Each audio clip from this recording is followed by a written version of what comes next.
Peace be to you. Ain't no problem of evil. Let us begin with a question. Kia ora, now mai hanamai to another episode of Curiosity Catholic, the Evangelion podcast. It's been a while. I have been struggling with technological difficulties and lots of poorly bellies at home, but that's all over. And finally, I've got things that seem to be working. That looks like a pretty good focus on the camera. I went to a workshop. And the microphone's working, which was the problem. So now I fixed the microphone, the camera's working, the focus is on. This isn't where I want to be filming, but the fact that I can film, I thought I'd just give it a go. I'm currently in the process of turning my little nook in my garage into a little bit of a recording studio, if you will. So maybe the next episode you'll get to see that. But all those things aside, we're still powering on with Evangelion. We've been talking to Jason Everett's team. We've got a good plan coming up for the next 2 years, planning to get Jason Everett out to New Zealand. It's going to be a bit of effort. I mean, not too much. But what's really exciting is it's about getting you guys involved, helping you feel engaged with what we're doing. So we're going to be doing a series of webinars in the next year or so. So stay tuned to see where they're coming out and get involved in that. We're going to creating groundswell, getting people excited. So I'm going to organize the events. I'm going to get the webinars happening. I'm going to bring them over, but you are going to build the excitement. You are going to be part. Oh, Josh. I love you. Josh, you've just ruined it all. I was in the flow. And Josh is helping me out. Anyway, for those of you that aren't watching, Josh just stuck his thumb up. He's excited. I'm excited. Let's get you excited about getting Jason Everett to New Zealand. I also want to get Deacon Harold back involved. What a guy. What a legend. Who's good? Hey, Josh. So good. So good. Deacon Harold, and I also miss Cy Kellett, so let's get Catholic Answers over here.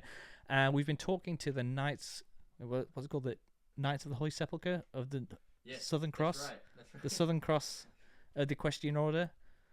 I don't know, there's so many words, but they are an official group of knights from the Pope or something. I'm going to get torn to pieces online for this. We've been talking with them, and they've got a great network across New Zealand, and they're keen to evangelize. And the whole mission's called Evangelion, which is proclaiming the good news. And so we're going to work together with them. We're going to get a few tours going throughout New Zealand. I've also been talking to a good mate of mine, you might have heard him, called Brendan Malone, and see if we can get a few Kiwi speakers out into the world and get you guys excited about that. So there's lots of balls in the air, lots of plates spinning, and all I need is your excitement and the Holy Spirit to keep that going. So do pray for me, do pray for Josh and this ministry to keep going, and stay tuned to what we're doing. So, like, share, and subscribe, get involved. The podcast, Curiosity Catholic, is ongoing as much as I can whilst doing shift work, fatherhood, and all the other projects I've got going on. But now, without further ado, let's talk about some Catholic life. So I want to talk to you about talking about our Catholic life. Living a life that is Catholic so that other people can ask you about being Catholic. I want to talk to you about talking about Catholic life. Now, this apostolate's called Evangelion, which is a word that Paul uses in scriptures, and it's a word that he got from the Romans, who would proclaim Evangelion to declare victory over a battle won and alert people that it's time to celebrate. And I think it's informative to how we're supposed to be talking about our faith. It's how we bring people to the fullness of truth and to make disciples of all nations, which is what we are called to do. We are living a life that is to depict a victory that comes for a strength that is beyond our own. The battle is won. Lay down your arms, rejoice, love one another, and tell stories of our victories. Now, all I'm saying is, the things I'm talking about right now is more of an attitude and a prescription on how to act. We shouldn't necessarily be blowing trumpets, running into our workplace shouting, Evangelion, or good news, or I've won a battle, everyone lay down your arms. It seems a bit ridiculous. And I think that is one of the problems we have with evangelism, which I'll get onto in a second. Now, like I said, I don't think it has to be too over the top, and let's look at the principle rather than the prescription in this. Our lives need to be one that kind of speak a victory in themselves, by the way we act and the way we talk, and it doesn't have to be necessarily specific thing we say. But a question that we could ask ourselves that I was thinking about as I was writing this up was, how have you brought someone close to Christ in the last month? How have you lived your life in a way that makes a crack in the mundane banality of everyday life, which enables people to see beyond their life and allows the light of Christ to shine through? And what brought me to these thoughts was a conversation I had with a colleague at work. So I was on break, and I sat down with a bunch of friends and we were having a chat. And someone came and sat with us and said, hey, I heard someone say that you have a podcast the other day. What's it about? So I was now faced with a situation. And that situation was, now I'm going to have a conversation about my faith in a work environment. I'm on a table of about 6 or 7 people. I don't know if all of them are Christian, never mind Catholic. And I know people don't necessarily like Catholicism because of, the history. We've all been in this boat.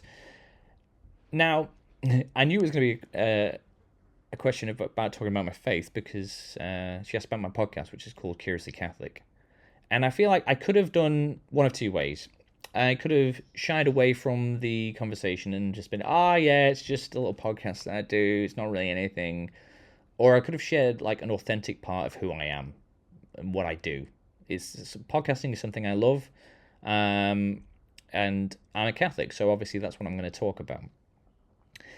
So I told her what the Catholic podcast was about, Curiously Catholic, and this led to her sharing with me her relationship with the Catholic Church and religion, and an opportunity for me to talk to her about truth, and that Jesus Christ is the fullness of truth, whereas you can find truth in other places.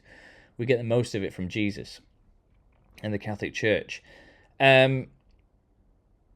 So I don't think that my conversation with her was necessarily a turning point for her. I don't think I had any amazing insights. But what I'm trying to point out here is normalizing our faith. I think we are very aware that, Christianity is intense. Who's Christ? What did he do? He died on a cross to save us from our sins. And we're called to follow him. Love one another as I have loved you. And how did he love us? Well, he got persecuted and was literally tortured to death. And so now I need to tell you about it. And sometimes we hear people about saying, oh, yeah, Christianity is weird, so I need to be weird. So then they can share about the faith a bit more. I think I've been guilty of saying things like that in the past, on this podcast even. And I think there is a truth to it. But I think what's more important is, showing that our lives as Catholics are Catholic. And I think that's interesting enough. So I think, what's important is to be open, is that we're open about our faith. So I had a situation where someone asked me a question that was going to lead into a conversation about faith, and I decided to engage with it and not over explain things and not shy away from things, but say, I've got a podcast. It's called Curiously Catholic, and I am a Catholic, and that's enough because people are intrigued by things that they don't know everything about, and so that will lead to questions. And if we just live a life that is Catholic, that will lead to people asking questions about it, and we shouldn't be afraid of answering those questions in an authentic way. I feel like the youth minister in me is always keen to say something super intense that I feel would provoke a question. But the thing that provokes the biggest question is, why would somebody do the thing that you're doing? And the only way that question is going to be asked is by you doing the thing that you're doing. So you don't have to have a podcast with a Catholic name. You don't have to go around singing Jesus at the top of your lungs necessarily, or you don't have to start talking about some obscure saint that was shot to death by arrows and then came back to life. But you do need to live a life that is Catholic, that seeks the truth through the Catholic Church, that is willing to ask and engage with questions. So, I want to encourage you guys today to just live your life seeking God and to not be afraid to answer questions that will inevitably come from that. I'm back on the job with these podcasts. I'm going to start churning them out again, and hopefully, and through the grace of God, they're going to be happening twice every month. So do stay tuned, do get involved, and I've started trying to be a bit more present on Instagram. So if you see any of my stories, do get involved, like, share, and comment, and all that jazz. And let's get involved in the mission. Tell me some of your stories, and I'll share some of mine. So stay curious, stay Catholic, and God bless.